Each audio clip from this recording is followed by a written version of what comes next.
Hey everyone. Tell us if you guys can hear us. Amber and I can hear each other, but sound last time was questionable at best.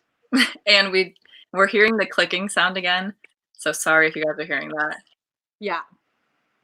Yay. Just let us know if you guys can hear us so we can kind of move on since we had that issue last time. Does the chat Becky Park? Hey, New England, Betty Boop. All right, guys. Oh, perfect. Great. Okay. Thank you so much, Melissa Nichols. So, hey, everyone. Amber, many of you guys know, but she's going to introduce herself in a second. But just before we start, last live with Josh, there was this kind of clicking sound and it's happening again. And so I think it's something having to do with my end because it's not Amber, it's not Josh. So bear with us. We couldn't fix it. We just tried for the last 15 minutes, but we're just going to have to move on. So hopefully it doesn't bother you guys too much. But hello, everyone. Happy Friday. So if you guys don't know Amber, I don't know how, but if there's anyone that doesn't know Amber, this is Amber Resells. She is a reseller part-time and she's also a friend. And so her and I actually chat I chat with her probably more than any other reseller, just offline. And so I knew she would definitely at some point chat with me and but she's going to introduce herself and also say why she's able to kind of hop on this live finally. Yeah, so like Courtney said, I'm a part-time reseller and I work full-time as an actuary. And I make videos on YouTube about reselling mostly on Poshmark, although I have just started listing on eBay. And hopefully we'll be going a lot harder on eBay pretty soon. I mostly sell clothing and shoes, and I'm also just starting with hard goods. And so again, hoping to dive deeper into that over the next year. And yeah, like Courtney said, we talk a lot and we thought, hey, it's Friday night. We can't go anywhere. You guys can't go anywhere. Let's all hang out together. And I have to look down because the chat's not showing up for some reason for me. So that's why I'm looking at my phone to see what you guys are saying. Yeah, and I'm looking down as well. So I'm enjoying, I poured a glass of Pinot Grigio and I poured extra. Beatnik. This is the drink I like to drink. Is it a sour? Yeah. Yep. What's the brand? Beatnik, Exile Beatnik. It's a Iowa company. Oh. I saw there were some comments about people being from Iowa, so hey, Iowans. Nice. So just so you guys know, this is going to be just more casual. We're just going to like jump into the chat when we see something that kind of stands out. We'll just kind of talk about that, whatever that is.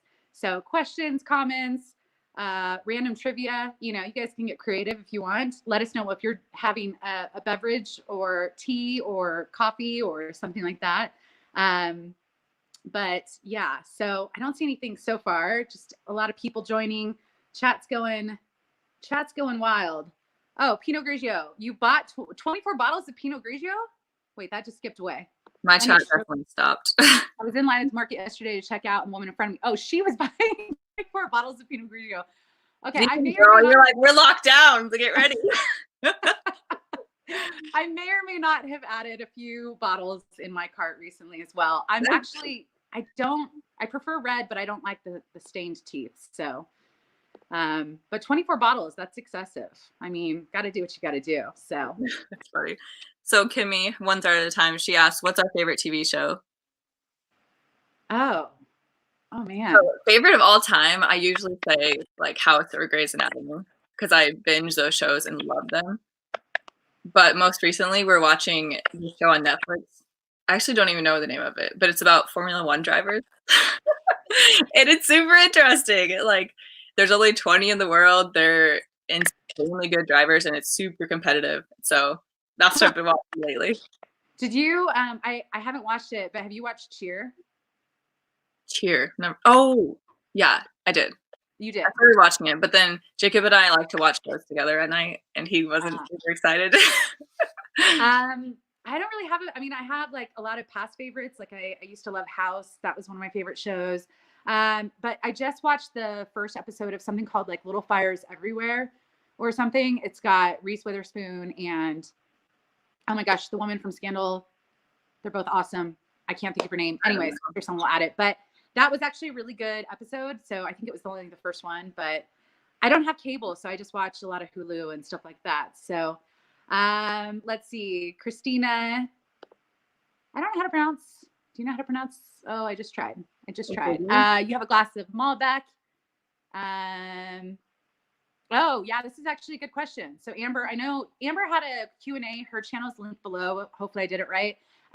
So after this, you can go watch her video from this morning, which explains why she's been off of YouTube, but maybe you can just give a quick response. So the last couple of videos, I was talking about kind of what's going on in my life. So I failed an actuarial exam in January. I only have one left. So I've been taking these exams for quite a long time, like years I've been taking them.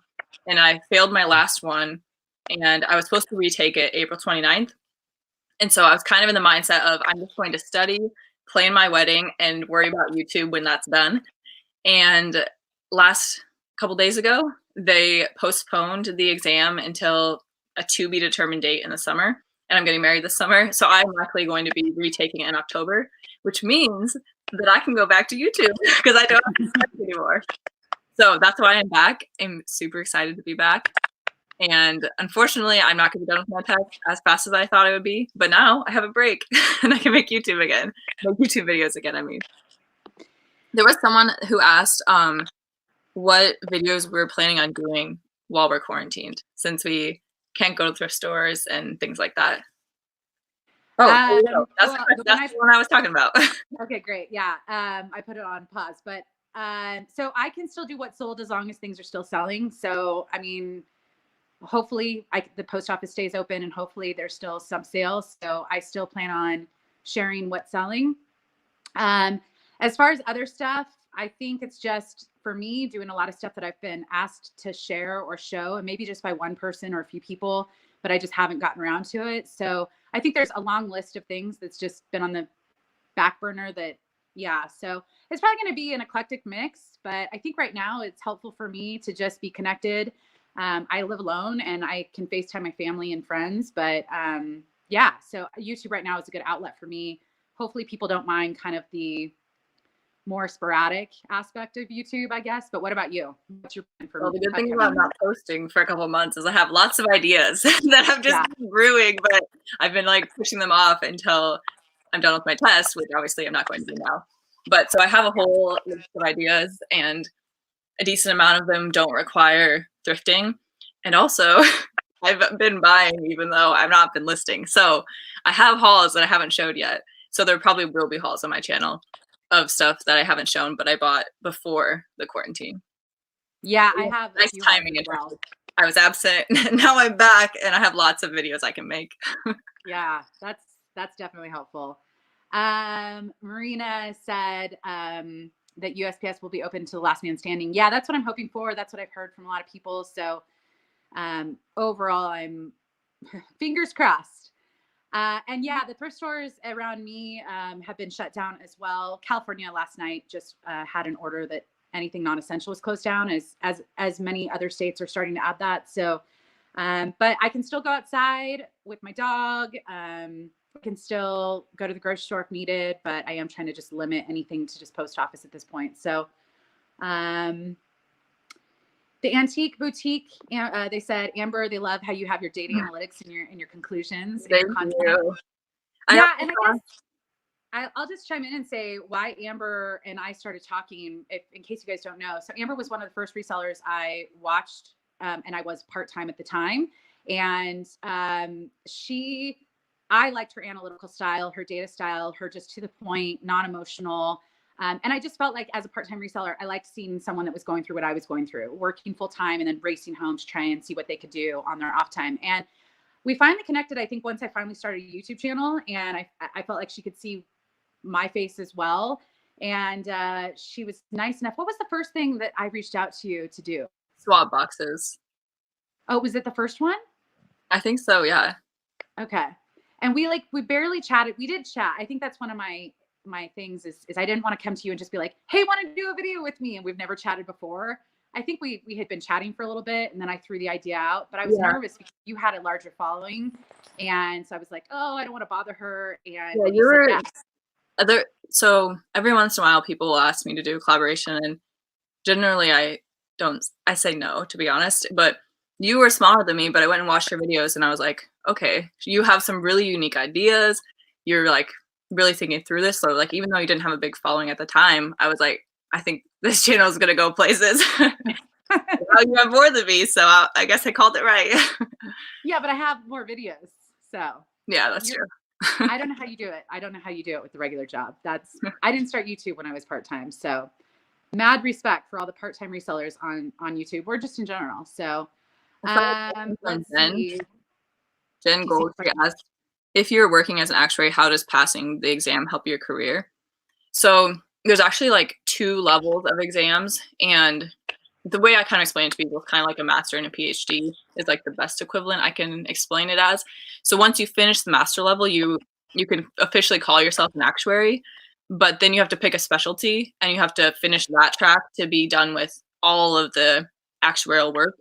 And so at some companies, or I should say all the actuarial education, and at some companies you can stop once you get done with like the master's level, but some companies, they say, no, you need to finish the specialty. And I work at a company that makes you finish your specialty. So that's what I'm working on now. So technically I am an actuary, but I'm an ASA. There's 2 levels, ASA and FSA. So I'm an ASA now. When I finish the next exam, I'll be an FSA.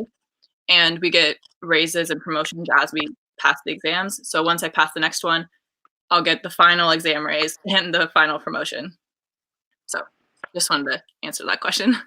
Yeah, no. And I know you don't talk too much about it on YouTube, but you did briefly talk about it today, which I thought was really interesting because you talked about how your profession actually looks at situations like what's going on right now and for companies. And I thought that was really interesting. Also, I have treats for my dog, so she doesn't drive me crazy, but that means she's sitting right here. So do you want to come over here? You want to sit for everyone? Both of my dogs are laying behind the computer. But they're being quiet, so that's good. I feel like let's scroll down because I'm only 4 minutes behind the chat. You're 4 minutes behind. I'm way behind. I'm Thank you guys for joining. Yeah, no, thank you guys. In the chat.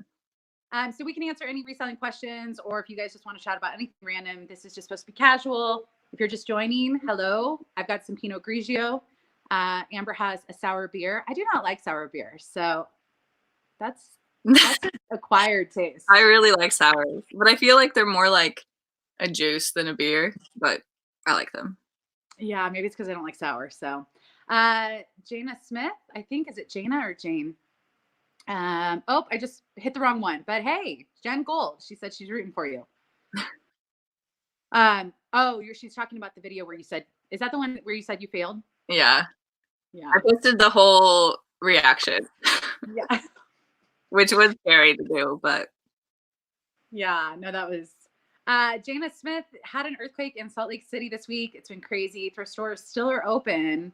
Wow, I didn't realize. I mean, yeah, I guess not every state is to that point yet, but California, they're definitely closed. What about Iowa? Do you know? I don't know. I honestly don't know. I don't think they're closed. I think they just limited their hours. Anybody not from Iowa? No. Let's see. Someone asked, any dudes in here? I don't know, Timothy, but we're glad you're here. Hopefully, I don't see Josh. I think he said he was going to try and make it, but there are an occasional dude or two that comment. Actually, I know Canine Thrifter's here. That's a dude. So, Antique Boutique. Oh, there we go. There you go. I don't think I knew that, so that's good to know. It is interesting to watch people's screen names of people that often, this chat's moving. Okay, closing tomorrow. Okay, so DC, Virginia is closing tomorrow. So Gold is from Iowa, and she says that the bins are closed, but the regular goods stores are open. The regular stores are open? Mm-hmm. Okay, Floppy Bob, you and I are going to have to have a chat. This is 2 lives in a row. So Floppy Bob, there's a lot of people that comment on videos, but Floppy Bob I thought was a guy. And I think, Amber, you thought thought she was a guy too? Okay. Yeah. I'm pretty sure I have responded to you a million times saying, Bob, thank you. Hi, Bob. But I think Bob is her cat's name. And Floppy Bob, remind me if that's true, because it's been a while since you told me that, but I think that's what it is. hence the cat graphic, which I think is awesome. But it is funny to see people pop up in comments, but Floppy Bob's one of my favorites. You do not need to do any more of the, we'll answer your questions any day of the week. Can you guys do video tutorials on how selling screens on eBay? How on the selling screens on eBay, the graphs, charts, how to read them, all of it. Oh, so I'm thinking you're talking about the like seller hub is what I think you're talking about. So here's my thoughts on eBay. And Amber, I know you haven't sold too much on eBay. So. No, 10 things. So I'm not going to be very knowledgeable about this. So I sold, I don't know, over 1,000 things. So I feel like I've got a good grasp on it. My nervousness about eBay content is that there's a lot of eBay sellers that have been doing it 20 years. And even though starting it today is different than starting it 5 years ago or 10 years ago, I think it's just, I don't want to speak incorrectly about eBay, and there's so much complexity around it. So I will say, I don't know if there's anyone that I'm like, yeah, they have just great content. But Floppy Bob, I'll do one for you, and I'll take the wrath. That's any wrath that's thrown at me. If I say anything incorrectly, I'll just try and for all the disclosures of like, I'm still learning even after 1,000 sales. Yeah, I'm put a bunch of caveats. So I know. Let's see. I'm just clicking on things now. Messy Hair Chronicles, absolutely love your graphic and your name. So that's amazing. Local Goodwill announced the day they were closing this past Tuesday, Monday night, 1 hour before they closed. Yeah, you can stock up. Yeah, I did not have a chance to stock up either. So I'm feeling a little overwhelmed by how long this will last and what to do for product. Amber, you have a death pile, plus this is part-time for you. So you're really I have a decent death pile. But I have thought in the past, like, there's no reason to have a death pile. I can always go get more stuff, and I'm just using it as an excuse. Like, there's no reason to. And now I'm like, oh my God, there's a reason to. In case this happens in your lifetime. Oh, I used to have a death pile. No, I don't. Oh, interesting. Okay. So hopefully I clicked the right one. You're so nervous about eBay, I can't even find where the sold listings are to look at comps. So Alexandria Clark, I think maybe what I'm reading from this is that you haven't started eBay yet, and so you're not sure how to list, or did something happen with sold comps? Maybe you can clarify for that one, because I can still see sold comps. Now, keep in mind, I'm expecting sold comps to start changing. So maybe something that sold a month ago for $50, maybe today wouldn't be able to sell for that, just due to kind of the changes in what's going on. So for me, and I said this on the other videos, comps are just a guide. They're not 100%. And I think right now it's really more questionable than anything. But what's up, Lori? Welcome to the chat. Relisting is a good idea, and also relisting and rechecking comps. I know that I have some items that I listed a year and a half ago that I probably incorrectly listed for a dollar amount. So when I go to relist, I'm probably going to recheck comps and then just hopefully be more realistic. That makes me think of another idea on my video list. This is a perfect time probably for me to do an update on how my ThreadUp mystery boxes have done, and then unbox the one that's been sitting in my room for like 4 months. And then again, if it's good, or like if the history is good, either way, it'll give people an idea of what I've experienced now that I bought 5 or 6 of them, to see if that would be a good sourcing option. I've seen a couple people on Instagram say that they're buying the denim boxes, so that's one option. Yeah, although I will say, and I want to say it was Casa Chic, who is a friend. Also, I met her at eBay Open. I've been following her on Instagram for a long time. She's a reseller I look up to that has been reselling for a long time, and I just think she puts out a lot of great advice. She made a live recently and was basically saying, like, don't go panic buy. So ThreadUp boxes can have those gems, and I think you probably made money on most of yours. I made money on the early ones that I had, but you know, what she was stating was, like, if you haven't purchased from someone, like if someone on Instagram posts something that they're doing mystery boxes or something like that, to not panic and just start buying everything, because if you don't know the source, it could be, turn out to be something not great. Yeah, I mean, if you guys have watched my channel for a long time, I've had some bad luck with mystery boxes. So I'm not saying go buy a bunch of mystery boxes, but I have had okay luck with some of the ThreadUp boxes. So, buy one, try it out, since you're stuck at home anyways, and don't invest too much. And then if it's good, try again. Don't go crazy. Yeah. They're risky. If you have a good source, it can be good. But even the good sources right now, like ThreadUp, I'm interested to see if their boxes will get better because less people may be buying the regular stuff. So they're going to want to move worse, stuff. super high demand for the boxes. I don't know. It's hard to tell, but I have not bought a ThreadUp box in probably a year, and it's not on my list to do. And that's just the risk is not there for me. But it's a great way to get product. So let's see. Anyone else have any? We'll probably be here for until Tommy said, sometimes I go through and serial share my favorite YouTubers' closets. Becky, Amber, Courtney. Do people like me weird you out? Just tried to show support. Who is this? Tommy Butler. I don't think I know. Me too. Does it weird us out when someone shares a whole bunch of stuff from our Poshmark closet? No, but it doesn't make me feel bad because I don't think sharing other people's closets is a very good use of time. And I want to thank you, but I also, again, I don't think it's very helpful for you if I share your listings. If you haven't watched my sharing video, I go in that video, I kind of explain why I think if you're going to share something, you should share your own stuff. But I do, like, when I see someone shared a bunch of my items, I'm like, oh, that's really nice of them. But then I'm always like, I don't know if they should spend their time doing that, though. So that's my thought. Yeah, your video was really well done, and I would agree. I stopped sharing other people's stuff every once in a while, like accidentally hit a share on like the main feed or something, but for the most part, yeah. So, oh, Jen, it's not. This is actually personal closet. It's I don't own much that I won't sell, but this is personal closet. So thank you. Yeah, I feel like licking in the background because it's so awesome.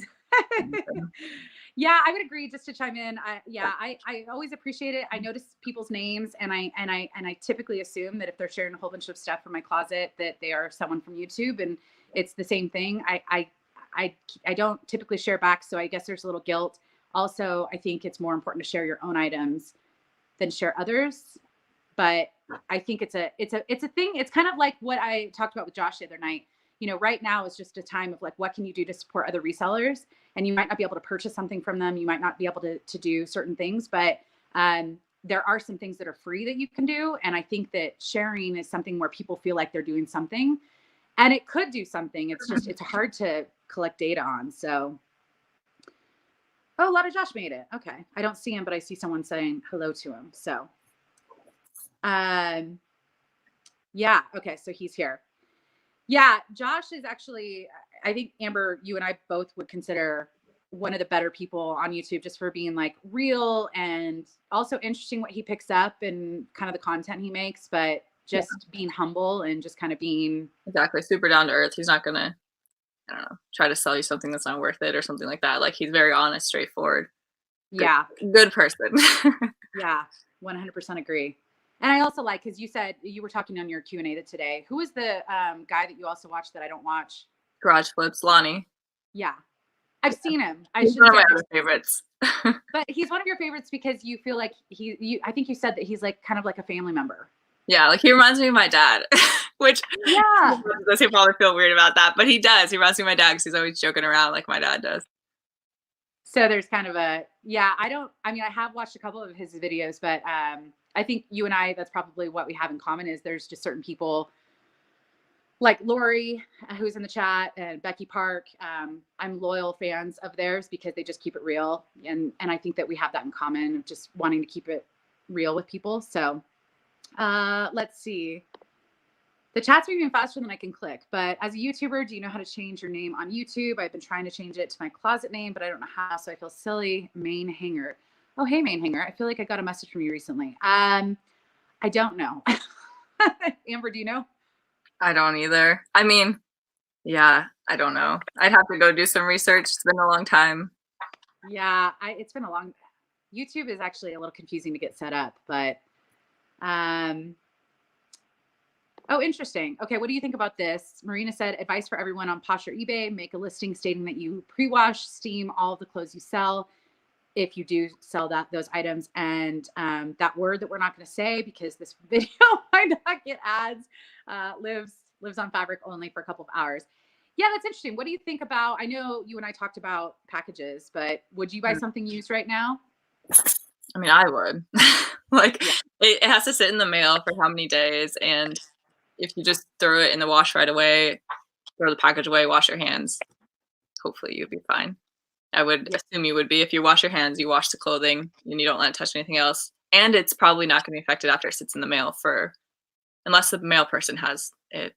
I got to remember not to say the word. We don't want to Don't say it. If you guys don't know why, so YouTube, what I found out, I did a live a week ago or something like that, and I had something in the title, and that video got flagged by YouTube. And I guess that there are certain topics that that they'll flag you, and if this is a sensitive time and a sensitive topic, and I think they don't want a lot of misinformation out there. So they're flagging videos that talk about that subject and also have it in titles and videos. So if you see people and they are trying to be roundabout about the topic, that's why they're probably still trying to get some ads running on their videos. Yeah, but in my last video, I said it and I put it in the title, and it just says like that the video is flagged and has limited ads or something on it. But that was more of like, hey guys, what's up? It's been a while, and I know it's not going to get a ton of views, so that's fine. Yeah. I wanted to talk without worrying about editing what I was saying, so.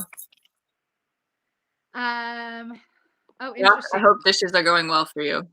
He said he's working on dishes while he listens. Who said that? Josh did. Oh, got it. Just Do It has commented a few times saying, much love from South Africa. That's cool. Interesting. Oh, I see it right there. How's South Africa doing? I haven't actually heard about anything in the news. I heard yesterday that it's spread to Africa, and they're worried because of the lack of healthcare and the level of the healthcare system in Africa. And they were talking about like the ratio of ICU beds to the population, and how I don't want to misquote, but I think they said South Africa has like 2 for every certain number of people, compared to the US has like 30, and South Africa is more of a developed country. So yeah, they're a little bit worried about Africa. That's weird. Shoot, I wasn't paying attention. So Andrea says it stays on Fabric 9 days. Her doctor told her. I am autoimmune and got a lecture email from my doctor. He knows I am a seller. Oh, wow. Interesting. Yeah, I think my thing is I'm trying to keep off the news and keep off of social media as much as possible, because unless it's from a doctor, which it sounds like you talk to your doctor because of your condition, that's trustworthy for you. But I think, yeah, it's crazy. Lori, you're not asking us, but I'll pop you up anyways. I haven't heard anything. Have you heard anything about PoshFest? I haven't heard anything at all. It's usually in October, so hopefully you'll be okay by then. My lesson's in July, so I'm really hoping that it's okay by October. You know what's interesting is I had to contact eBay, which that'll be in a video in a couple days of my eBay issue this week, which I don't have many of them, so that's why I thought I'd talk about it in a separate video. But I had to call them and I couldn't call, and they've moved to email only, and that's I'm not surprised, but I don't know if everyone knows. And their email, they responded to me in like 5 minutes, and I was prepared to wait a day, but they responded in 5 minutes. And then I kept emailing them back because I needed more questions answered. And each time it only took them about 5 minutes to respond. So in a matter of 30 minutes, I had like 4 email responses. So it's hard to not have a phone number, but eBay really nailed it today. I wonder if it's just because people are working remote and the email. I think so. Because in some of my past startups, we had some teams that had to call out and were on a VPN system and basically running their phones through computer technology. And they were employees that didn't have remote access just in general. So I'm guessing that's part of it, but yeah. Becky Park, I didn't read this before I clicked on it. So also regarding the situation going on, if you have limited ads because of your video isn't really about you, you can appeal it. That happened to me and I changed it back. It's true, except I appealed one and they denied my appeal. And that's when I had it written. So I'm just trying to avoid writing it. And yeah, but I think they just don't want a whole bunch of people posting a whole bunch of misinformation online, which is fair. So let's see. Now we've got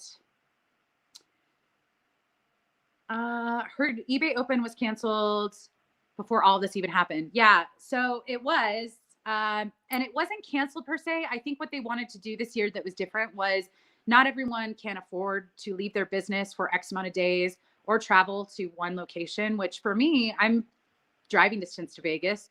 So it's not, it wasn't an inconvenient location for me, but if you have to buy a flight or even the gas to get there, then the hotels. So I think that what they're doing, and I actually signed up for one already, which who knows if it will go on, but they're having a lot of local events. I can't remember what they're called, but I would say go to search eBay Open on eBay. I wish I had a link. Maybe someone can post it if you guys know.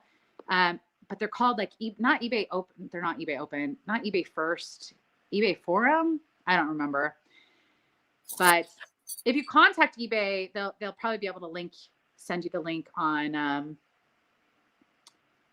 yeah. All right. Smart, savvy girl. You just moved away. You heard that eBay will not be doing your account during this time either. You will not lose top rated seller. Yeah, I heard Poshmark. Did you get the email from Poshmark saying that they've extended the shipping requirement? Yeah, that was the main takeaway I had from the email in terms of what's changed so far anyways, is that they're extending your shipping time. Which, I mean, I've never taken 7 days to ship something out, but I think they extended it to 10 days. So I'm trying to catch up so I could see what is being asked now. Yeah, it's hard to read and be on camera at the same time. Lives are awkward.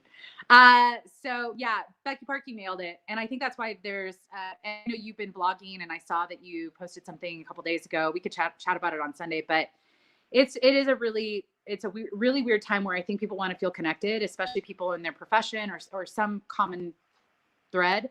But also you kind of don't like, why are we going to be talking about reselling when all this is going on? And so I saw a non-reselling question, and it's about YouTube. So Gorgeous, she asked, do you think that the thumbnail or the title is more important? I would highlight it, except I can't find it. I would say, I don't know. What do you think? I think thumbnail. Yeah, I was going to say thumbnail too. And I don't know. I'm still like trying to figure it out. Yeah. And yeah, I don't know. Sometimes I don't even know why a video does good or why a video does bad, but keep trying new things out and learn over time. I would say the thumbnail gets people's immediate attention, and then your eyes automatically scroll down to the title. So I think they're both equally pretty important to get someone to actually click through. The one thing I don't use very much of, and I don't put any thought into, are tags on YouTube. And I know some people are like, oh, you need to use hashtags on YouTube. I don't really use them. So yeah, Gorgeous clickbait. I'm not a clickbaiter. I don't want a whole bunch of random people finding my videos, because that's when you get a lot of hate thrown your way. But so I'm always like, how can I get as many subscribers to watch my content, but not have any other not weird people, but like new people that might. Yeah. What do you think about clickbait videos? I think if they're clearly clickbait, like you watch the video and the title had nothing to do with it, or didn't even wasn't even addressed, or they talked about it for 2 seconds and 20 minutes into the video, then that's not okay. But if it, like when I wrote I got my results, that was kind of clickbaity. But that's what happened in the video. So yeah, I think there's kind of two different. I don't know. I guess I'm kind of like, I used to before be very straightforward. I would write exactly what's happening in the video. And I'm starting to stray a little bit more. I don't know. I'm trying to find the right balance. Yeah, I want slow growth. I want a happy little community. And yeah, so I'm just like, I guess because I don't typically like watching people that it's very obvious what they're trying to do. And so I don't want people to get upset with me, even if there's point, I don't know. So Donna said, where do you get the cards that appear in people's closets that say sale, buy one, get one, etc.?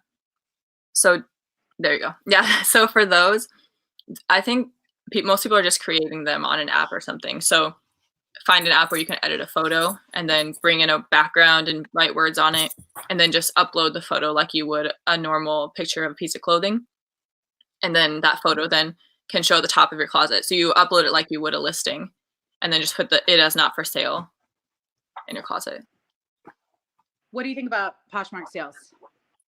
The sales in general? Yeah, Oh, like, running have a you sale. ever run a sale?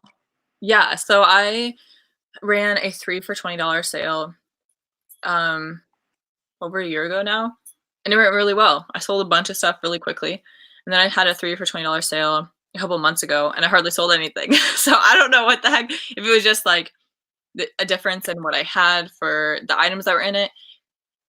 This is also my video idea list, but I'll just talk about it now. I had a lot of tank tops this time, and it was winter, and I just learned that tank tops, I'm just gonna leave them. They're cheap, and I guess I did sell a St. John tank top for 30 something one time, but otherwise, tank tops are like the bottom of my list now. Yeah, I mean, it would have to be pretty high-end designer to have a decent return. Yeah, my only opinion on sales, I wish there was an easy way to run a sale on Poshmark. Yeah. Kind of like when you can do the bundle offer and it's a flag at the top of your closet. I wish there was a way where you could just turn on like a 40% or 30% or something like that. I wonder if they think of the bundle as like the way you would have a sale. But I feel like I don't even look at the bundle offer in most people's closets because I'm just looking for one specific item. And I like if someone had a 40% off bundle or 50% off, I probably wouldn't even notice it because I don't even pay attention to what the bundle offer is. Yeah. Like I said at the top, this closet's running a sale all week or whatever. Yeah. I think it would be really interesting, and I would, love to be a fly on the wall. I think it would be really interesting that when someone says, buy now or offer, that it has some screen, and I know why they're not doing it. They want to minimize the friction from the person from when they are interested in something to the actual purchasing of something. But that friction's already going to happen if they're going to put an offer, because then they have to wait to see if that offer is accepted. So adding something that says, do you want to bundle any more items for 30% off, like something that if that person has, it alerts them in that moment. So then they're like, oh yeah, I want to. It's kind of like when you go to Nordstrom or any of those websites, like not brick and mortar, but just like regular shopping websites. It kind of says, did you forget? Or like when you check out, if you want to add a pastry for 99 cents. Yeah. Yes. Like, do you want to add something for their closet, for 30% off? So I would love it if they could test some more things like that, but Monty, no. You need treats for your dogs when you do these lives. Yeah, I guess. I think it's because he can't get over to the couch, and he watched my last video. He really likes pets, and let's see. I'm behind on. Beverly says, I bought something from you, Amber, when you had the sale. Thank you. Thanks for buying something. I mean, it's 3 for $20, so hopefully it was good. It wasn't too expensive, so. Yeah, I think it's Topaz. Yeah, you're correct. It's a sensitive topic, and they do that with a lot of sensitive topics. So, regarding why videos can't talk about certain topics unless they get flagged. I think people are talking about how long they're closed for. Someone just responded to the YouTube name change, so that's really helpful. I love that everyone just kind of talks with them. I think that's what I'm liking about live. So I've never been a live watcher, and I know that I'll support you if you have something, or, a lot of Josh, I don't get on many of his, but I know they're there, and I will chime in every once in a while. Becky Park had a live, and I was like, yep, I've got to be there. I've never really liked watching live, so I've never really wanted to do many of them. And then all of a sudden, when all this happened, all I wanted to do was be a part of lives, because I was like, I want to chat with people. I want to engage with people. Yeah. See, when I was a viewer before I had my own channel, I loved lives. Lives are my favorite because it's like your one chance to kind of connect with the person that you watch all the time. Like live connect with them where you can see their comments and you can respond to them. And as a viewer, I love that. I'm like, oh, I can kind of talk to them. So I don't know. I still love watching lives, but I especially loved watching them when I was someone who just watched someone all the time. And yeah. I think I'm a poor planner. And so I never caught it live, and then I would watch the playback, and then, I would agree. I think it's fun for the engagement, but I think especially now I'm enjoying the engagement even more so. So I think that's why it's just nice. Someone asked, and I can't find it, but someone asked what did I do before reselling? It was so my last Alana O'Brien. What? Alana O'Brien asked that. so my job title before, when I actually gave notice and went full time, was director of marketing for a media company. But most of my jobs in my adult life, like in the startups and stuff, it was sales, business strategy, and marketing. So kind of, I think in startups, typically you've got what you say is you wear a lot of hats. Like there's not just, oh, this is the one thing you do. It's like, oh, you do this, and hey, you have to try this and try this, and now you have to work with this other team because they need some people. So I felt like it was a really diverse mix. But yeah, business, sales, marketing, I love it. And it actually can be applied here in a lot of ways. But yeah. MF. I actually don't know what MF stands for, but I see your comments all the time. Yeah, I think Posh could use my input too. What do you think about making videos where it criticizes a platform? Like, what are your thoughts on watching them or making That's them? the next video I'm going to record. Actually, It's at the top of my list. But I've been debating that actually today and yesterday, so I'm working on a video that's, my planned title at the moment is 4 Reasons Buyers Are Leaving Poshmark. And it's criticism of the platform and things I think they should change. But as someone who makes content on YouTube about Poshmark and buys a lot on Poshmark, sells a lot on Poshmark, I talk about Poshmark a lot with friends and family. And it's kind of recurring things come up with, I bought on Poshmark once and I had a bad experience because of this, and so I don't buy anymore. Or I had a bad experience because of this other thing, so I don't buy anymore. And so my video just kind of be about like, here are kind of the recurring things that I'm hearing, and here's some easy, I mean, I say easy, but I know in reality it's not easy to fix these things. But if you change these things, you wouldn't be losing so many buyers. Obviously, like I'm taking a small sample of people, but I'm sure there's many other buyers who leave for the same reasons. So I don't want to go into the reasons because I want you guys to watch the video, but I am actually working on a video and it should be out soon. It's the next video I'm going to be working on. So yeah, I appreciate, I guess that's where I probably where the realness comes in for you or the people that I watch on YouTube, you know, Lori, who's in the chat, a lot of Josh in the chat, Becky Park in the chat, is that if they were just candy coating everything, can you really believe it? And I think showing sometimes that you're frustrated with the platform or the way a platform has handled a situation, it's not to bash the platform. It's more or less to go, they're imperfect, just like we're imperfect as humans. I don't ever want to come across as if it's like I'm attacking a platform, but hoping secretly that maybe someone from these different companies might stumble across the video at some point. And, you know, I don't know. Yeah, I would love to have the opportunity to chat with Poshmark, but I don't think I'm on the radar. So I also, what was I going to say? Like, it's better for us. The more Poshmark improves, the more buyers they have, the more sellers they have. Well, maybe not sellers, but the more buyers they have, it's better for us as sellers. So I don't know. I thought about this video for a while now, and I think it'll be a positive video. Just like, here's some things that a lot of people say that make them stop buying a Poshmark. So here's some suggestions. Although I'm guessing they already know all these things, but yeah. Yeah. Well, and oh, I think Girly Girl Styles in the chat. I just saw someone shout you out. So here, Tori. Hello. Yeah, I think it's all about how it's done. I think it's good to be honest. And criticism can be perceived in a positive way. Oh, is it Monty?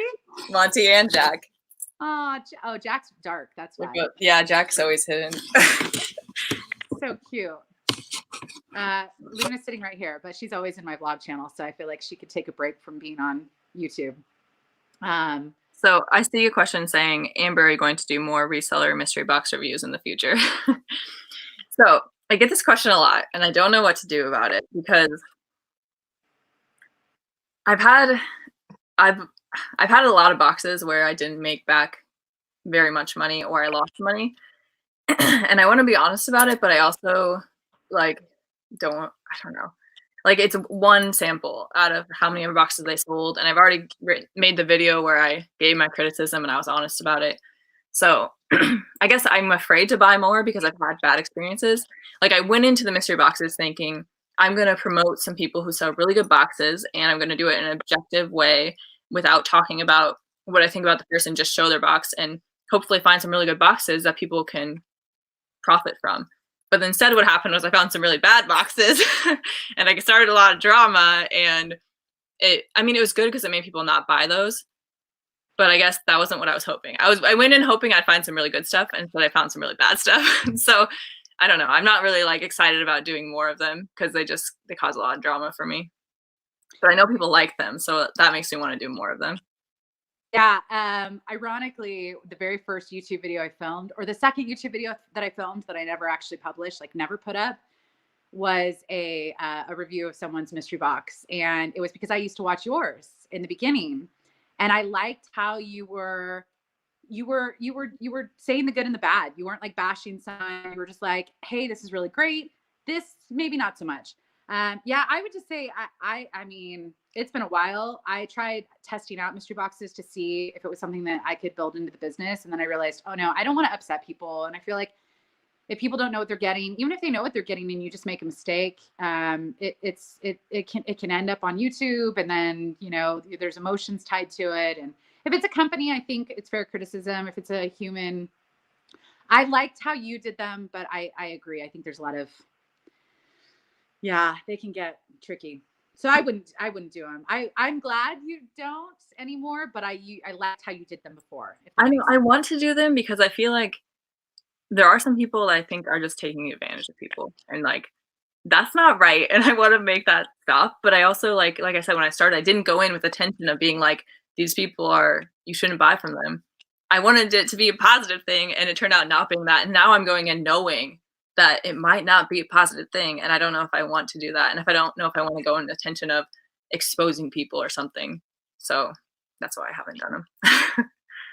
Yeah, and just to highlight this, vintage mystery boxes, I've actually seen quite a few of my reseller friends who have done some vintage boxes. I think those are a little different because it's not the bread and butter that a lot of people can find in their typical. It's like those unique pieces. And it's also, if you don't know anything about vintage, it's a good way to kind of dip your toes into it. So I think I've never tried vintage reseller boxes, but I don't quite see them as the same because they're so unique. But maybe that's just, folks just need to hear the truth. Yeah, yeah, but then it's hard. It's a really hard it's a really hard thing. Okay, I think I'm now clicking like random things because there's a delay. Did the mystery boxes have flawed items? And some of the boxes did. But I think the thing is, if you had flawed items and you could still make a decent profit per item, then that's fine. Like, get rid of the flawed item, sell the rest, and make a profit. It's just, if overall you're losing money or making like $2 an item, that's not a good business choice or for the person buying it. And the person selling it shouldn't sell you something that's going to have that low of a return, especially if they market it as something that's going to have a really high return. Yeah. I just highlighted Lori's comment because I thought it'd be interesting to hear your thoughts on this. I haven't. I have like a million priorities, and that one is not on the list. So I assumed so, but what would you have a website for? Like to sell stuff directly, or okay? Yeah, I think New England Betty Boop. Thank you. That's really sweet of you. Yeah, thumbs up just helps the algorithm, so never a bad thing. But yeah, so I would say as far as the website, I have a website. I never did anything to it. My yeah, here's my thing. I think if you have a social media following, there are bound to be people that see something that you purchase or want to support you, and they want to buy something. And maybe it's for themselves, or maybe they can resell it again and they can get their money back. I absolutely love the support in the community with the reselling and social media. I've never, and I don't knock anyone for this, but like, I guess I just don't want to advertise it as that's my goal or that's my purpose of doing YouTube. So I think that's what keeps me from doing a website, is I don't want to put pressure on people. It's hard. It's hard because I know there's potential of removing the fees, but then you also have the fees and time to maintain the website. So I don't know if it actually makes sense for me. Maybe if I had like really unique items, like if I was a vintage seller, there's some really interesting vintage sellers that have their own website, and it's very, but for me, I'm just such a hodgepodge. Like I'll just Right. get it up and yeah. If you have one specific niche, then maybe you'll attract people that aren't even watching YouTube, just are interested in that niche of clothing. Right. Yeah. Becky commented that she loves Voyage. I think it was Becky. Yeah, she loved Voyage is a Verb website. I haven't bought from them, but I have heard of the website. It's called, I think, twiceurourcost.com, and they sell everything at twice their cost. So I mean, I feel like theirs, they have like a unique idea, and it's very inexpensive, and that again draws people to the website. Should be inexpensive. I don't know. I haven't looked at it. Yeah, someone told me about that. I don't. Are they on YouTube? Because I don't typically. Are they on YouTube? Instagram. Okay. So I'm not a big Instagram follower, as many people know. So if they're on Instagram, I did hear that the twice your cost thing. And I went and saw it, and it's not that cheap, and so it confused me. And so I asked my reseller friend that I was with, like, but these aren't actually that cheap. And they said that they don't shop at bins, or sometimes they don't even shop. I can't speak on it. I love when people come up with creative ideas. And so the fact that that's a catchy thing, and the fact that that is kind of unique to whoever, I think that that's awesome. And it's hard without seeing any like back end data if it's successful and worth it. But if it's twice their cost and it's selling for, yeah, I don't know.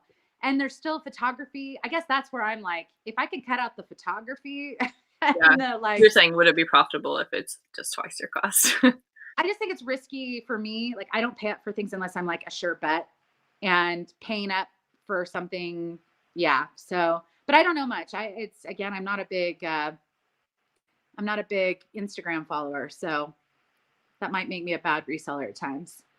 If you guys follow me on Instagram, you probably know I don't know what I'm doing over there. I just post stuff. Whereas YouTube, I try to be more thought out about what I'm doing. Instagram, I'm not very thought out. I just post whatever I want to post. Leslie, I think share my videos either, because Leslie, I think, is in the chat, and she said she sells graphic tees on her website. Leslie, you should chat with Amber at some point. She's got a really awesome podcast, and she's one of my favorites as well. And you also have a YouTube channel. You have two, maybe. I think she's trying to get that ball rolling as well. So, Voyage is a Verb is super data driven too. So you'd think I'd love the Instagram. Yeah, I just wish you know, at the beginning of the year, I told myself I was going to get off of Instagram because I could see how much time I was spending on it. And it's not that there isn't value in Instagram. I wasn't getting as much value as the time I was spending on it. So, but Becky, I trust you. So I will definitely take that into consideration. Oh, yay, Leslie. I'm not trying to pressure you, Leslie, but Amber, go on Leslie's podcast. I'm trying to figure out who Leslie is. Oh, sorry. She's a reseller's passion. Oh, okay. I don't think I said that. Maybe in like a couple of weeks. I feel like I'm out of the swing of things, and I feel like I need to get back into reselling first. Yeah. No, she's awesome and just easy to talk to. So yeah. Yeah, Becky Park. I mean, all social media to a degree, but at least with Instagram, I feel like I can have it running, or not Instagram, YouTube. I can have it running and still be doing other things at the same time. So I guess that's my, yeah.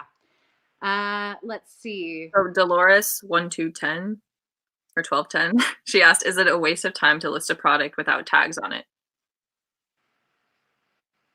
Waste of time to list a product without tags on it? Yeah. Oh. I mean, yeah, right. Is this a clothing item without the brand, or just no tags at all? I think it would depend. Like if you have a materials tag and it's silk or cashmere or something, but the brand's missing, maybe still list it. Or if it's a really pretty pattern or something like that. Are you confused about the question? Yeah, I guess. Yeah, now I see it. With no tags. Okay, so I will say I almost never pick up. Oh, I highlighted the wrong one. It's moving. Sorry, guys. I was like, that's not the right comment. It moves so quick on here. So yeah, I don't pick up things without tags, without at least a brand tag. I tried. There was actually a dress that I picked up at the bins one time, and it didn't have anything. And then it sat in my pile for a long time because I didn't know how to list it. And even though it was unique and fun, I don't know how people do it. And I know a lot of vintage sellers know how to, like, if it's a vintage piece without tags, that's a different story. You can go onto, I think it's Vintage Guild website, and you can do some research. Yeah, this was not a vintage piece. And I feel much more comfortable, at least with a brand. If there's no size, if there's no material, I'll totally pick it up if it's the right piece. But I think the only time I pick up something without a brand on it is if it was, I could tell it was quality, like it's really high material or had a really unique design. Or like, I'm thinking of this pair of boots I saw one time and I couldn't figure out what the brand was, but I'm like, these are nice. Like, I could just look at them and say, these have to be expensive. These are really nice. So I picked them up and I figured out the brand later. So technically there was a brand, it was on the zipper, but at the time I couldn't figure out what the brand was. And it was just like a letter on the zipper. So that was a time where I didn't know what it was, but I could tell it was quality. So I picked it up. So. Yeah, I don't know. I just never end up listing them, because now I'm thinking about it. There was a pair of boots. I couldn't read the brand. It was really great quality. I was like, oh, yep, this is definitely something. And then I just didn't list them. And so so it's like a waste of money for me. File. That's what you list during quarantine. I know. So it's almost an hour, guys. So if you guys need to bail, totally understandable. Amber, I mean, I'm good for another half hour if you want to hang out. Yeah, I'm good. My beer's not even gone yet. Yeah. And I mean, if we need, there's probably some refills that, if you guys really need it. But this is a Friday night. We just got to hang out. So, and if you guys are here and have been here, thank you so much. Amber, I know that I can talk to her, but seeing the chat and seeing just the topics come through and just seeing familiar faces or familiar screen names is just, it's just really nice to be with people right now, digitally, virtually. I'm not sure. Becky Park just said, Bolo Buddies, yes. What do you do in those instances? I missed the question, and I'm not even going to try and scroll back because here's a good question. Hopefully I got the right one. I was just going to say that question. Oh, good. What are your thoughts on stock photos? I use them, but I don't use them on eBay. And I feel like I should be more ethical about this, and I should say I never use them. But Poshmark. Why do you say it's an ethical thing? Back up there. Because the company who took the pictures had to pay for a photographer. They had to pay for a model. They invested money into that picture, and therefore I'm using it for free, which isn't fair because they paid for it. But Poshmark doesn't cut down on it. And if I look at sold comps, the ones with stock pictures tend to do better than the ones without. And if Poshmark doesn't give you any penalty for it, I don't know. If you can tell, I feel guilty about it, but I still do it. But I heard someone posted that Poshmark's cutting down on it a little bit. I don't know if anyone else has heard that. I just heard that the other day, so I have no idea if that's true. Maybe you guys can in the chat. I don't use them, and so I have not heard that or experienced it. The best I would say I probably have 5 items out of 3,500 or however many I've listed. Well, more than that if you include eBay. So probably close to 5,000 items I've listed. I probably only have like 5 that I've used a stock photo as a second photo. And it's because it's such an odd piece and it doesn't fit on my mannequin or I can't capture it. So it's like my first photo will be me trying to photograph it. And then the second photo will be a stock photo.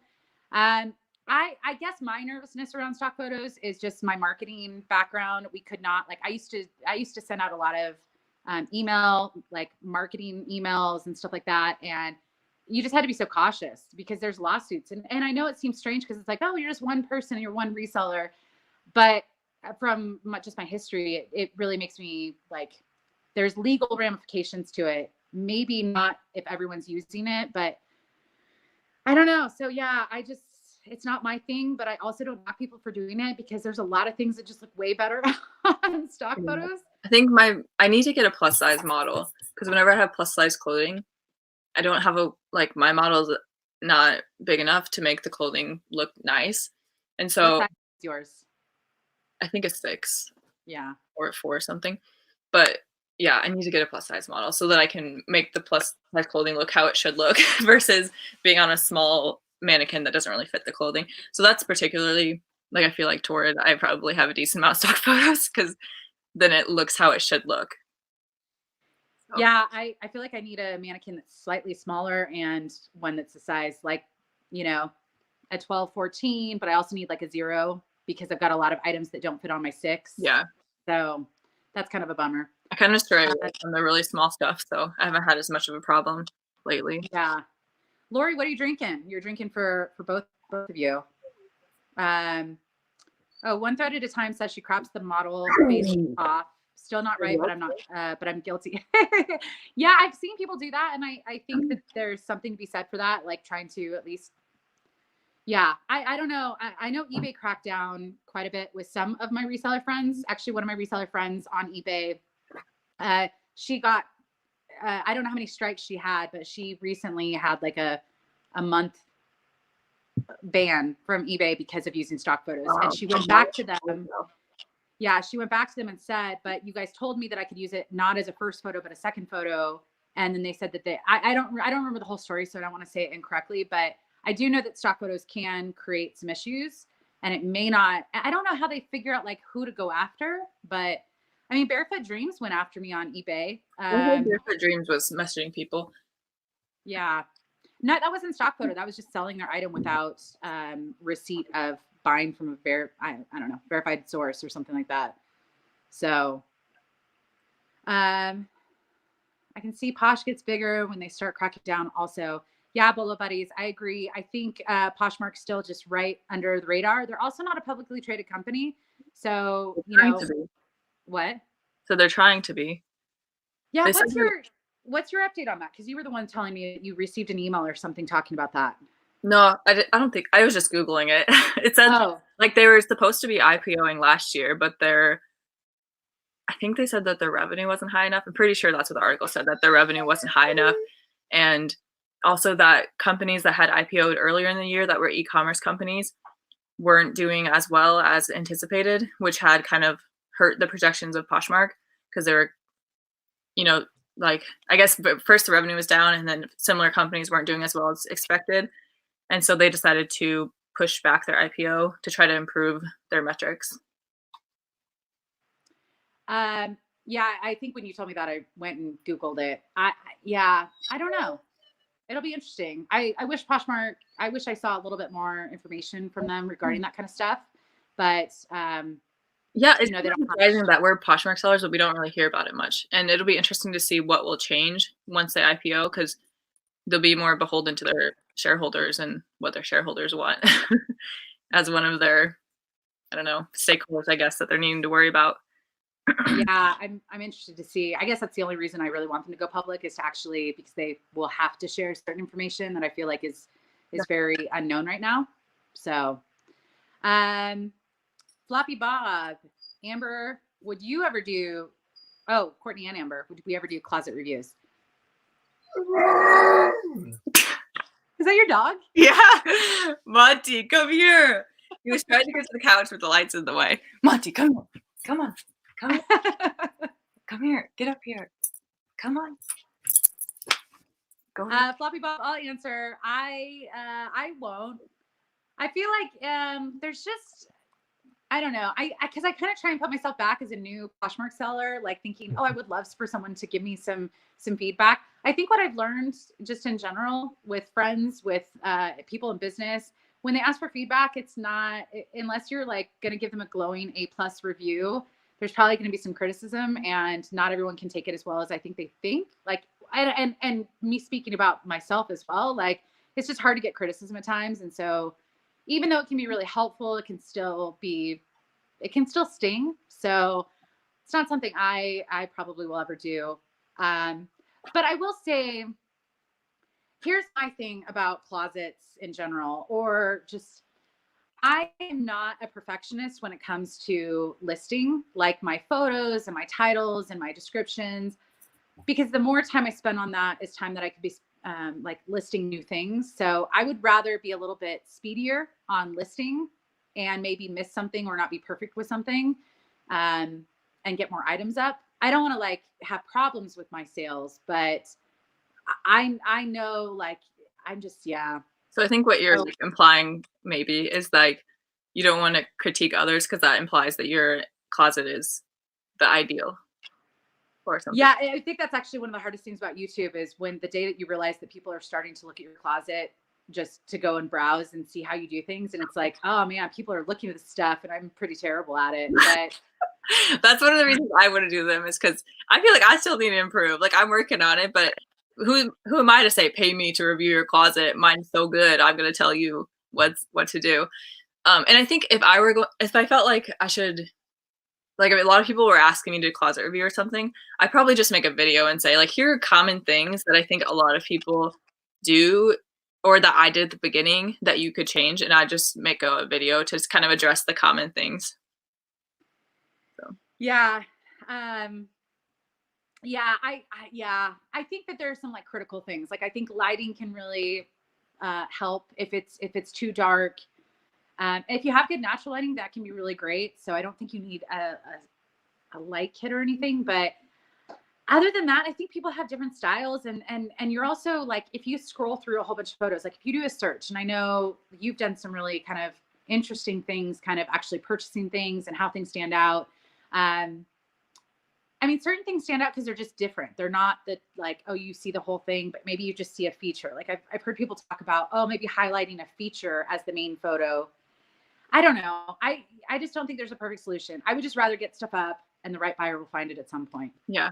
So, yeah. I go back and forth about, should I edit my background to be white? Should I just leave it alone? Should I edit my background to be white? Should I just leave it alone? So I kind of circulate back and forth on that one. At the moment, I'm editing my backgrounds because I found a faster way to do it. So. Yeah. And people do, I don't remember who said it, but yeah, people do make videos on reviewing closets. Again, I think to your point, like I'm not a perfectionist. I share everything I can on my channel, and everything that I do is kind of public, but I'm just more of like, let's get things up. Let's try and have decent lighting. Let's, try and have decent product, and hopefully things will sell over time. But, so it's not for me. It's not something I watch, but, oh, someone reviewed them for free. It just moved up. So I didn't see who they reviewed closets for free, but, yeah. So, I mean, if someone's willing to do it for free, and if you want the feedback, I don't think it's going to harm anything. Yeah, definitely.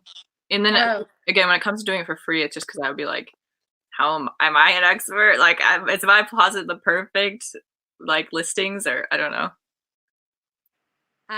Do you all belong, y'all? I feel like, Tracy, are you from the South? Because I love how you wrote it, because I feel like I'm hearing an accent, which is awesome. Do we belong to any Poshmark Facebook groups? Those groups are so much drama. I created a Facebook group for Southern California because I was getting a lot of people that were messaging me that were wanting to meet up with me in person. And it was feeling a little overwhelming because I live 2 hours away from LA. And also when I go to work, I want to go to work as far as sourcing. So I don't always meet up with people. But I know how people want to connect. And so I created that group, and that group is still going. I think someone just posted there today. I think there's probably about 100 people in Southern California. I think it might be, if not, yeah. Maybe I'll address that at another point, but I don't do Reddit. I don't do Facebook as far as reselling stuff. I just do YouTube. I just watch people I like and trust on YouTube, and that's about it. So what about you, Amber? I'm in like one Facebook group, and I'll kind of see some posts every once in a while, but I'm really actively involved or actively pay attention to it. And I do check Reddit every once in a while, which sometimes I see people talking about me, which is weird, but it's also, I guess, good because it's like you get I don't know what the word is. Like, they don't know that I'm reading it. So they're going to be very honest and like to say what they like or what they don't like or how they feel about my channel. So I think it's good. Now people are going to be like, I don't know. I feel like it's weird when I'm reading it, but I'm also like, oh, this is good to know. This is what people think when they don't know that I'm going to read it. So yeah, you sent me some things on Reddit. I won't go near there. Again, I mean, you get enough like feedback on your own channel. And I get what you're saying. Like sometimes the tough feedback that feels like an attack, you can actually learn and grow from and become better on YouTube or social media. But man, no, it's a rabbit hole. Let's see. Becky Park, oh man, I did not see who you were talking about as far as joining a Facebook group, but a lot of Josh totally agree. It's the most toxic place ever. The Facebook groups. No, the Reddit. What is so toxic about it? What are people? Oh, I guess I did see one came up in my feed the other day where someone said my sells instead of my sales. And people were like attacking them, like, it's sales, it's not sells. It's like, you know, like Someone on YouTube? no, on Facebook. In a like Facebook group. Is that what you're talking about? Oh, so they misspelled it on Yeah. writing it. Yeah. Okay, I'm gonna. My dog just heard your dog. Aw, they want to play. Becky, yeah, there's a lot of strings on Reddit. Don't go down that rabbit hole unless you want to possibly see your name and be sad for a week. But if you have wine, maybe it's gonna be worth it. So, a lot of Josh just said the flipping subreddit is one of them. Yeah, they've got quite a few, I think. But yeah, Christina, I think social media can be good, but I think that's where I've just found people that I like and I trust and I just follow them. But some people like the drama. So yeah. And I didn't see which Facebook group, Becky Park, that you recommended, but you said that there was a good one. And now I'm trying to scroll back and see. Becky said, I don't understand Reddit. I'm so old.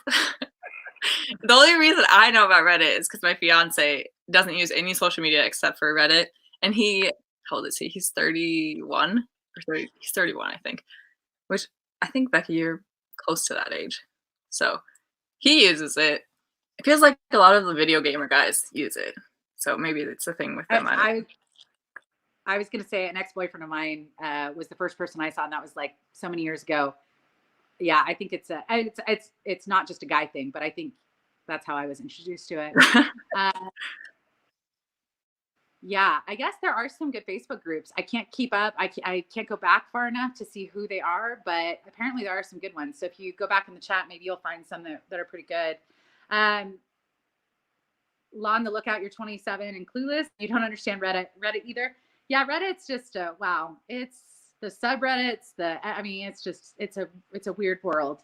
The thing I say about Reddit is they send me notifications all the time. That's like, we found is it called a subreddit? I think we found a subreddit that we think you would enjoy, and then it's like Yugoslavia or something, and I'm like, what? Where did this come from? And they do this to me like once every 2 weeks. They send me one. We think you found one we would enjoy, and it's like totally random. Like, your guys' algorithm is not working. So, which, speaking of, I just did a screenshot so I could send it to you. So I'll send it to you later if I can remember. But you remember how we were talking about the suggestions on Poshmark? Yeah. Like in your news feed, we found some great items you think you'll like. Right. And I told you that mine were absolutely horrendous and terrible. Like, why are they suggesting all of these random things that I've never looked up? And then you said it was actually decent, that you actually made some purchases off of some of their suggestions. So you have your size on there, right? Yeah, I have my size, and they like suggested some Lucky Brand booties, which I've bought Lucky Brand flats. If you watch my videos, I bought them like 5 times. So they actually gave me good suggestions. Like, here's some shoes in your size from a brand you purchased before. So it totally worked for me. Yeah, Alexandria. Oh my gosh. I mean, I just want to do a video just on my suggestions, just to show you guys. But like, almost everything is under $10. Almost everything is no brand. It's like some random tea that, I mean, it's mind blowing what it's suggesting. And all I'm thinking is, if they're going off of my searching, I'm searching for brands that I'm picking up to potentially resell.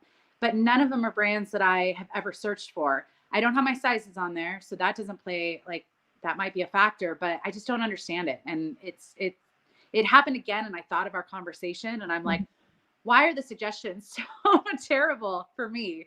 I don't know. So yeah, I don't know how they're deciding what they send to people. Becky Park, who's on Reddit? I think everyone, it's kind of like Twitter. It's just a hodgepodge of people. I think Reddit's kind of the place where you can just be involved in conversation, and there's good threads and there's not so good threads. So it's not all terrible, but yeah. Who is Lilac Seller? Oh no, I highlighted the wrong one. Oh gosh. You always highlight Becky's comments when you click the wrong one. It's because it's right after the one I was going for. Lilac Seller, it's not that bad. I mean, it feels bad in the beginning when you start getting kind of weird comments and stuff, but then I don't know. What do you think about trolls and stuff like that? Do you get a lot of troll comments, or the comments that are just like ridiculous? So for example, someone the other day was like, "You're juicy." So, like comments like that, like that's clearly a troll comment, but I don't really care. I just delete it, move on. But the comments that are like actually criticizing what I'm doing, and it's like a criticism I've had myself or thought myself, those are the ones that bother me more. I'm like, oh, I know I need to work on that, or like, oh, I know I've had that thought. Those are the ones that I think bother me more. The ones that are just like people just saying stuff, whether it's like, I don't know, like they're gonna make fun of something about the way you look at some point, and I don't really mind. I don't care about those. Yeah, I would agree. I think the ones that sting the most are the ones it's not even sting. The ones that bother me the most are the ones where I'm being called out for something that I already know that I need to work on. Right. Like recently there was someone that was saying that they wanted me to put up like photos of my what sold. And even though I feel like that's the thing, I addressed it in a couple of videos of I wasn't doing that I filmed a couple what sold. I never got around to editing it because I needed to add the photos. And so I would rather get a what sold video up than expect myself to do something that I'm probably not going to do. But being called out for it over and over, just, it's like rehashing something in my head where it's like, oh, I feel like I should do the right thing and do this for other people. But I also know myself. So I don't know. It's hard. So I'm working on editing tonight my footage from Denver when my sister and I went on a trip out there and we got a bunch of stuff. And then I came back and I told myself I wasn't going to post the video until I had listed everything. Well, now it's almost a year later. And so I'm going to post it, but I just know I'm going to comments that are like, girl, you took a whole year to post this, or like, like things that are in my head, like, should I even post this? It's been so long. And so like comments like that bother me a little bit more, but it's because I know that they're accurate criticism. They're not always accurate though. I don't know. Like, not always, no. Everyone's going to have a different style on YouTube. So I think that if everyone does something very similar, but you choose to go a different path, it throws people off. And so it's natural for people to go like, why don't you do it like everyone else? Yeah. I've also gotten like my package comparison videos. I get the same critiques on every video where people are like, you shouldn't tell people that like extra stuff in packaging is good. That's terrible for the environment. Or the other side that says like, you shouldn't tell people that they shouldn't put stuff in their packaging because like they should make an experience. And those comments also just don't bother me because I'm like, I'm not trying to tell you what to do. I'm just trying to tell you what other people do. Yeah. I just highlighted a comment for you. Probably more mental anguish the shorter lifetime. I could see it being correlated.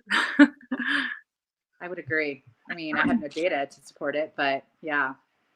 So we've got probably about 10 more minutes, and then I know it's later on your side, but yeah. I don't think, Andrea, I don't think it's really. I think it's just hard in the beginning, but it's like it just in life, like when you go to school and someone criticizes something about what you're wearing or how you do your hair. I think it stings, but the more it happens, it just kind of. But I would say there's far more, 99% of people on YouTube for me are super nice and supportive. Yeah. And so it's that 1% that it's like, yeah, it doesn't matter. I think the thing that's hard about starting is whenever you have new people watching your channel, you're going to have people that don't like your style or your personality or something. So you're going to get new comments whenever you have an influx, or sorry, you're going to get some more negative comments when you have an influx of new viewers. So for example, like Garage Flips gave me a shout out and I got like 1,000 new subscribers. But along with that came some people who didn't like me. So I don't know. It's just like not everyone is going to like you. Not everyone's going to like your personality. Not everyone's going to like how you look. Isn't going to like how you critique things or whatever. And you just have to know that that's reality and expect that. So like, for example, when Garage Flips gave me a shout out, someone wrote something about how I remind him of his most boring professor from college. So it's just like, do you not get that mean comments? Oh, I get mean comments. No, that's what I mean though. Like there's people that aren't gonna like your style. Like I'm a very analytical, I'm not super bubbly, I guess. So I don't know. That's gonna happen. I mean, but see, I guess that's what I appreciate about you, but I also like my college professors. So if someone said something negative about one of my college professors, I'd be like, you back off. Right. So yeah, I don't know. I just feel like it's inevitable. If you create YouTube, you'll get some people who don't like your personality or whatever, but it won't be very many. At least it feels like it's worse in the beginning, and then you grow, and then it's just like, it's just another day. So, what program do you use to edit YouTube videos? I use Movavi, which I'm not like promoting it or anything. I just went and found something that was relatively inexpensive that could do what I wanted it to do. And then I just stuck with it because I learned how to use it. So what do you use? Yeah, I use iMovie on my phone. And I mean, it's pretty good for all the basic stuff, but I'm definitely, editing is not my favorite thing. And that's one of the things I've learned. I like what other people can do. I'm very impatient, and, but I feel like I'm trying new things. Like someone the other day said, oh, you should learn how to put your other recording in the box. And I'm like, I know how to do it. I just don't like doing it. What do you mean? I was doing I was critiquing my very first YouTube video. And so they basically said, put the other video in a box. Gotcha. I should move it in screen, but I don't actually know how to do that. I want to learn. I played with it and I figured out how to do it just because I knew that was kind of a thing where people liked seeing the reaction of what yourself watching something, but my reactions weren't that good. I feel like I have terrible reactions. Like when I open a gift, I have terrible reactions to things. Same. I always feel bad because I'm like, oh, I need to act more excited, but I'm just not a person that gets like, I guess though, if I'm going thrifting or something, maybe, or garage selling, then I'll be like, oh, go garage selling. Totally. Yeah. So, let's see. Jody has a question. Do you happen to know why Poshmark sometimes lets you pick no shipping discount on an item and sometimes they don't? So I think the only time I think of so if you're sending an offer to a liker, in general, you have to have a shipping discount. But if you like add an item to a bundle for a buyer, then you could send them an offer without a shipping discount. So the difference is if you added it to a bundle first, or if you just sent out an offer to all likers. You agree with that? Did I get that right? Yeah, that's the only time that I think there's any difference, which, I wish it wasn't so confusing with certain things. Like as simple as Poshmark is to start, it's actually a little bit more confusing in certain ways because it's different than other programs and people just naturally want to have a similar shopping experience. And so I think when it gets to certain things like that, it's a little more confusing, but let's see if I click the right one.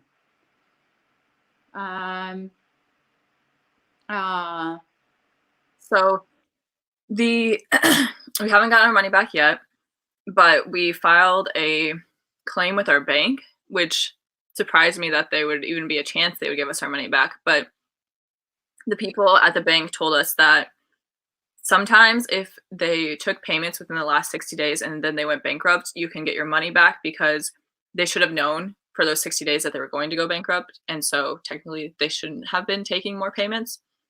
So they were hopeful we could get 60 days back. But I called them last week and they said, the person on the phone told me that our claims have been approved, but they have to give the company a month to dispute it, to say like, no, we did provide the service. They don't deserve a refund, which they're obviously not going to do. They're bankrupt. So they told us that if all goes well, meaning the company doesn't respond, we should get our money back on April 6th. So I'm hopeful, but I'm not getting too hopeful because I just talked to one person. So yeah, but it sounds like the bank's going to refund us all of our money based on the last conversation I had. Well, that's some hope. What about, do you know anything about if this lasts into July? Like, I know we don't want to talk about it, the what ifs and all that kind of stuff, but. So, I mean, that's what I talked about in my last video. If we have to cancel our wedding, or postpone or whatever, I don't know if we'll reschedule everything because it'll be like, there's no way all of our people are going to be available on the same day unless we postpone it like a year. And I don't want to do that. So we'll probably just do what Jacob wanted to do from the beginning, which is go to the courthouse and go out to eat with a bunch of family and friends. So yeah, I don't know. Hopefully we don't have to worry about it. But if we do, we'll probably just do something small. Well, you could also like maybe not plan the whole thing again, but maybe do the courthouse wedding and then a year later have the. That's another option too. Yeah. Let's see. Marina H, only a couple more minutes. So, and we could chat all night, but I feel like then we're going to run the risk of just upsetting people. What are your 3 Bolo brands this year that you didn't find yet? I want to find Barefoot Dreams. It doesn't sell for that much. I was looking at the comps the other day. It's like $30 to $50, but it's a brand that everybody gets excited about. I've never found it. Yeah, I want to touch it. Everybody says how soft it is. I want to feel it, but I've never found it. I just picked one up last week, so not to rub that in or anything. I've never seen it, so maybe someday. The first one I found actually felt really terrible at the bins, if that makes you feel any better. And it was, I had heard all these people saying it felt amazing, and I felt it, and I was like, this is horrible. And then it was the second one that I picked up that was like a different line of theirs that felt a lot nicer. So okay. I wouldn't say everything feels nice, but yeah. I don't know. It's hard because I don't typically watch a lot of like bolo videos. And so I get excited when there's a label or something that I am intrigued enough to look up in the store, because it's that excitement or that thrill that this could be something or it's going to be junk. Like it's that you just don't know, but you're interested enough to actually take the time to put it in the cart, look it up later, or look it up on the spot. So I don't really have anything. Yeah. Have you found Bed Stew and Freebirds? Yeah, both. Never found either one. Those are the next two that come to my mind. You're also full time, so you're out way more than I am. So number of hours you've thrifted is higher than me. So you're gonna have more than I have. But those are the next two that I know resell pretty well, and I've never found them. So yeah, someone just wrote Rothy's. That was on my list, and I found those a couple months ago. I saw someone selling Rothy's on Facebook Marketplace, but they wanted too much. But I always check the Rothy's now because I know there's certain styles that are like really rare and have really high resale value. So whenever people post them on Facebook Marketplace, I'll just check, like, is this a rare one? Yeah, no, I don't know. It's I think sometimes if I get too caught up in like what other people are picking up, and maybe that's why I have a hard time with Instagram, I get so focused on what other people are picking up instead of focused on like what I could potentially pick up or be happy with what I'm picking up. So there's kind of an emotional drain. So then I just try and avoid things that people are picking up. But yeah, I still like watching. I think I need to learn cowboy boot or brands, because I feel like the best items at my garage sales and things are boots. People spend money on boots. So like I just need to learn boot brands and be checking all the boots at garage sales. And also styles of the boots. Yeah. I'm with you on the cowboy boots. Alana said you should just get married on a YouTube live if it gets postponed again. Wasn't there someone that actually got married on live tonight, like with a wedding, because their wedding was canceled, and so they're like, we're just gonna go with it? No. Yeah. Is it just like a stranger or someone in the reselling community?